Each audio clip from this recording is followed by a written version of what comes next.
Well, we're in lesson 9 in our studies in the book of Job, and we come to chapters 38 and 39 and into the first part of chapter 40. Then the Lord, chapter 38, verse 1, then the Lord answered Job out of the whirlwind and said, "Who is this that darkens counsel by words without knowledge?"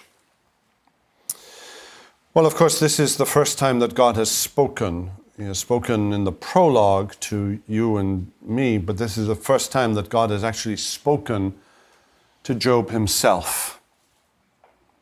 You know, in our last lesson, we were looking at Elihu, and one of the reasons why Elihu is sometimes, by some commentators, regarded negatively is that there is no approval on God's part of Elihu's contribution. There is a judgment by God on the three friends, but there is silence as far as Elihu is concerned.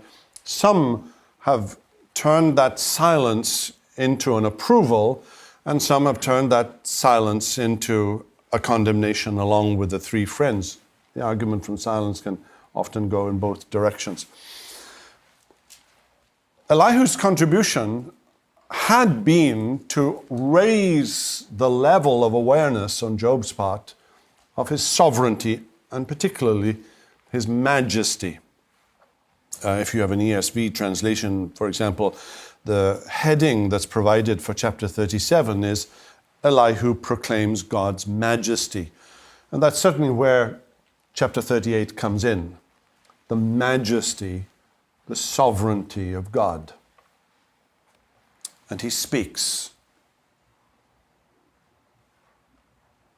He is altogether above and beyond us. I remember back in the mid-1970s, I was a seminary student, and one of the books assigned to me to read was Herman Bavinck's book on the doctrine of God. I remember the opening sentence of the book. Mystery is the vital element of dogmatics. I can't tell you how disappointed I was. I thought this book was going to tell me all I needed to know about the doctrine of God, and the opening statement was about mystery. That there were things about God that I couldn't possibly know or possibly understand. I thought I had been cheated, to be honest. And I've since, of course, seen the profundity of the comment. Mystery is the vital element in dogmatics. And the mystery of God, not mystery in the sense of a mystery novel, but mystery in the sense of the awesomeness of God, the majesty of God, is a vital part of what trials and suffering actually teach us. God speaks, and his immediate point of entry reminds us that this has been a contest on Job's part about words, about understanding. It's an epistemological battle. And Job has been speaking words, lots of words, but they are words without knowledge. They are words without understanding. And so in verse 3, God issues a challenge. He'll do this again later. Dress for action like a man. The verb in the Hebrew, dress for action, is a verb that is employed in the realm of wrestling. This is a wrestling match. It's not an arm wrestle, it's an epistemological wrestle. It's a wrestle about ideas. It's a wrestle about wisdom. It's a wrestle about understanding. And here are the rules for the game. I will question you, and you make it known to me. You immediately want to protest. Job is the one who's been asking questions. God is the one who's supposed to answer these questions. When he comes in and addresses Job, he reverses it, and he says, no, I'm the one who will ask the questions. You will be the one who will provide the answers. You get the sense already, don't you? That there is something about this contest that isn't a contest between equals. I remember watching that program, Who Wants to Be a Millionaire? It said everything that was wrong about our society. You know, you don't want to be a millionaire, not unless God gives you the gifts that you need in order to survive that experience, because it can ruin you, and it can ruin your marriage, and it can ruin your family. People are going to come out of the woodwork related to you that you didn't know about. And they're going to be on your doorstep. Life is going to be very difficult. I remember in the introduction to the game, there were some throwaway questions, simple questions. Questions for, $50, $100, even up to $1,000. Everybody walked away with $1,000. And there were 3 or 4 questions. And there was this lady, and my memory plays tricks with me these days. So my memory is, she worked in a post office somewhere in Iowa. And she's on this program. She is bouncy, excited, thrilled to be on this program. She couldn't answer any of the opening questions. She goes home with nothing. There were rules, and the compere of the program, was apologetic and so on, but she couldn't answer the simple questions. So she didn't make it to the actual game part.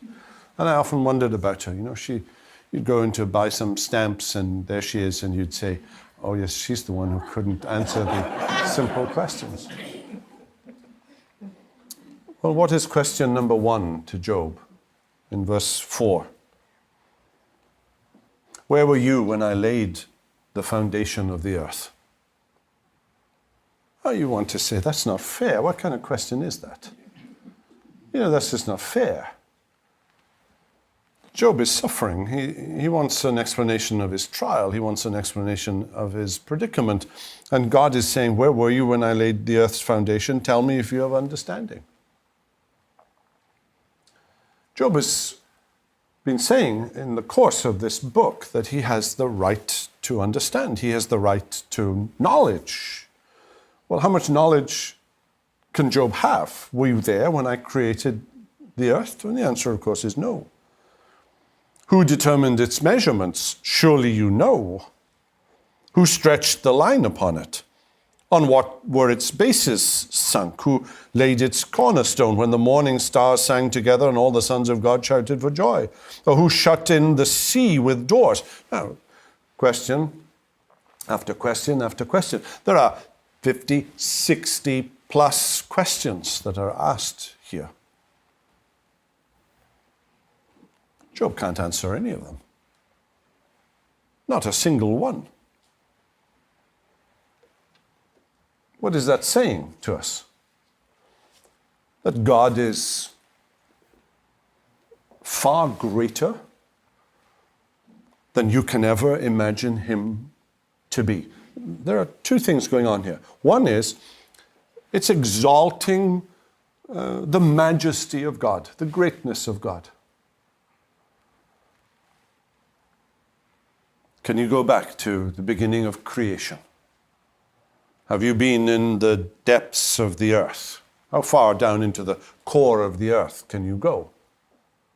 And even in 2016, man hasn't made it to the center of the earth. There are movies that say that man has done that and come out the other side. You realize that's fantasy. That hasn't happened. How far into space can man go? These are the sorts of questions that are being asked here. Well, I'm following the Mars project. I have an app on my phone. It's still sending out little pictures. That little robot thing on wheels. It's been traveling for the last couple of years now, I think. And every day there's a new picture. Well, I believe this. I don't think it's some guy in Houston who's just making up pictures and putting them there every day. Well, that may be possible. But I actually believe that there's this contraption on Mars. It's breathtaking. The pictures are breathtaking. Now, it's not Florida. It's more like Arizona. But these pictures tell us something of what no human being had ever seen before. Did you watch the first picture? Did you stay up? What sort of people are you? This was groundbreaking in the history of humanity. We were the first generation of human beings ever to actually see the surface of Mars. It was a breathtaking moment when that picture came through, and it was so clear. It was just rocks, lots of rocks, as far as you could see rocks. There were no Martians, there was no grass, there wasn't a lake, there were no alligators, nothing, just rocks, but it was beautiful. It was extraordinarily beautiful. But that's just in our little planetary system. You've looked at the Hubble telescope pictures. And that time when the Hubble telescope looked at a point in space that seemed to have nothing in it. It was just darkness, just blackness. And it concentrated on that millions and millions of galaxies in that dark spot. That the world is far greater, the cosmos is far greater, far more complex than you could ever imagine it to be. And God made all this. He spoke and he brought it into being. Well, that's our philosophy, isn't it? That's our worldview. That's how we understand the origin of the universe. God made it. He spoke it into being. He caused it. Well, where were you when I laid the earth's foundation? Verse 22. Let's pick up some of the questions. Have you entered the storehouses of the snow? Or have you seen the storehouses of the hail? Now, you're going to have to use your imagination here in Florida. You know, snow, this white stuff. And those poor folk up in the north, having to shovel snow for months on end in the wintertime. There's something extraordinarily beautiful about a snowflake. And no one snowflake is the same as another, so they say. And there's a storehouse. It's a metaphor. This isn't speaking scientifically. But where does all this snow come from? Do you know? How does it all work? And we can give some kind of explanation, and we get better and better at it, predicting the weather and so on. But who is in ultimate control? Verse 28 has the rain, a father. Verse 31, can you bind the chains of the Pleiades or loose the cords of Orion? And so on, the solar system, the stars, bear, and guide the bear with its children. Do you know the ordinances of the heavens? Can you establish their rule on earth? And let's go down to chapter 39 and verse 1. Do you know when the mountain goats give birth? I'm not, goats have become popular. Lots of my church members now have goats. There was a wonderful, amusing story in Columbia, South Carolina, just a few months ago. Students at the University of South Carolina, you can imagine, 4 students, college students, they're living in a house together. Instead of having to mow the yard, they thought they would just buy a goat. It would be so much easier, except this goat broke out within seconds. Tore down the fence, was careering down the road, and 4 students trying to catch it. And there was a person there with a camera and took pictures and so on, made the front page of the local paper. Not much happens in Columbia. And it was the story about the goat. It was a wonderful story. But these are goats that live high up in the mountains that you've never seen. And perhaps would rarely see even if you went looking for them. And they give birth. Who has let, verse 5 of chapter 39, who has let the wild donkey go free? Who has loosed the bonds of the swift donkey, to whom I have given the arid plain for his home and the salt land for his dwelling place? Go all the way down to the end of the chapter. There's just questions about birds in verse 13, the wings of the ostrich. In verse 19, about horses. In verse 26, is it by your understanding that the hawk soars and spreads his wings toward the south? And so on. I'm always amazed by the migration patterns of birds. And geese, for example, I know they're noisy and they make a lot of mess. We won't go into that.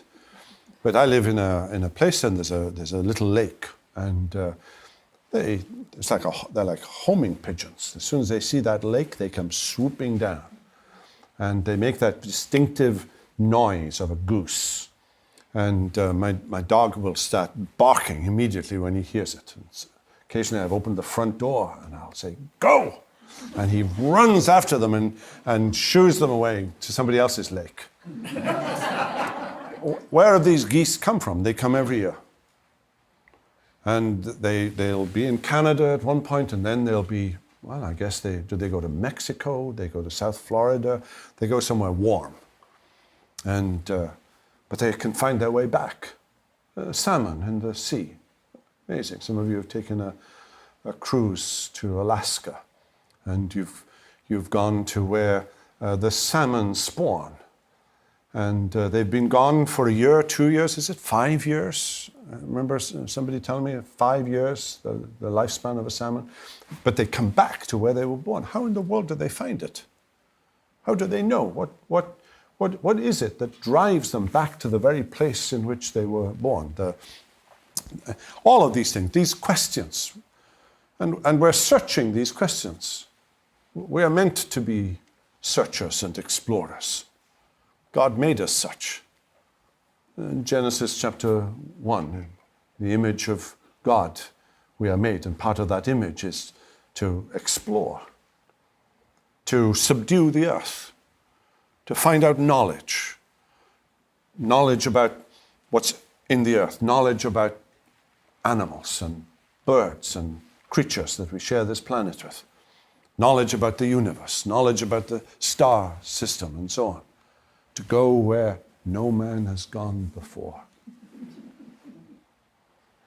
But there's so much that we don't know. There's so much that we don't understand. There's so much that we cannot fathom. Why is God asking these questions? He comes to Job in his suffering. He's lost his 10 children. He's lost his wealth. He's lost the respect of his wife. He's lost his health. He's dying. He's skin and bones. He's almost expired. And God puts to him 50, 60 plus questions.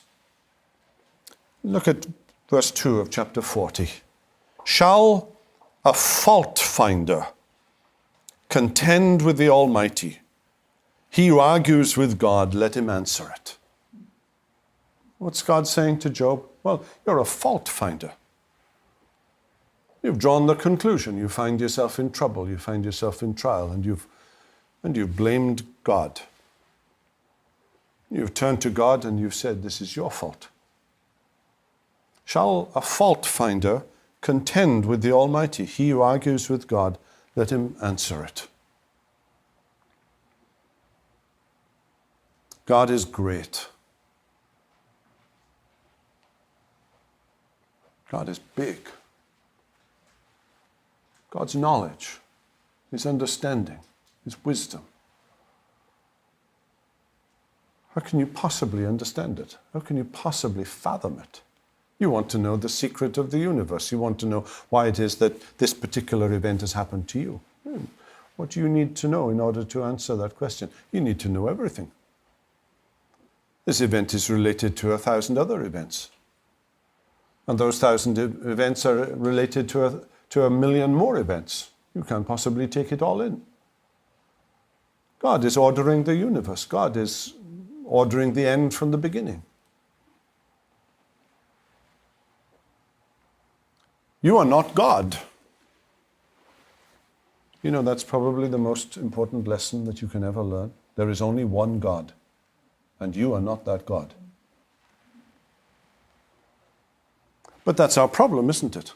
That we often fail to grasp that very lesson. We make ourselves to be God. We create idols. And often that idol is me, self. I demand of God. I know better than God. that nagging thought in the midst of a trial. If I had ordered the universe, I would have done a better job of it. I would have gotten this thing right. I would have made sure that this event had not happened. Do you understand what you're doing when you're thinking like that? Maybe it's just a thought. And God is coming to Job and he's challenging him. There are two things happening at the same time here. God is great, but man is, well, small. Job, you're so small. Yes, don't misunderstand what's going on here. God isn't saying that the trial itself is small. God isn't saying that the trial is trivial. He's not saying that. But in the grand scheme of things, Job is small. He's made from the dust of the ground. In the vast cosmos, what is Job? He's just a small thing. He's just a creature that God has made in his image, a creature that God will send his Son to die for and redeem, a creature that God will bring into a family in which Jesus is the elder brother, and he will reckon that person to be a child of God and an heir of God and a joint heir with Jesus Christ. But he's still a creature. He's still a creature. That's what we are. And what did Job say in response? Chapter 40 and verse 4. Job answered the Lord and said, verse 4, "Behold, I am of small account. What shall I answer you? I lay my hand on my mouth. I have spoken once and I will not answer, twice, but I will proceed no further." Do you see what has happened here? And I need to put this delicately. God has shut his mouth. Too many words, and the wrong words, have come out of Job's mouth. And God has shut his mouth. Actually, I think Paul is citing this passage in Romans 3, that every mouth may be stopped and the whole world become guilty before God. I think he's citing this passage. God has shut his mouth. It's time to listen now. It's not time to accuse. It's not time to feel sorry for oneself. It's time to listen and to be subject and to fall before the sovereignty and the majesty of God. That's what has happened. God has humbled him. The argument of innocence is still there. Nothing has changed. The reason for suffering has not been Job's sin in the first place, but in the course of the suffering, there has been sin. In the course of the suffering, Job has said too much. And it's time to fall down before God and to be silent. That God may be all in all. There's more. Job is only beginning to learn this lesson. And in our next lesson, we'll see how God teaches him this lesson a little more.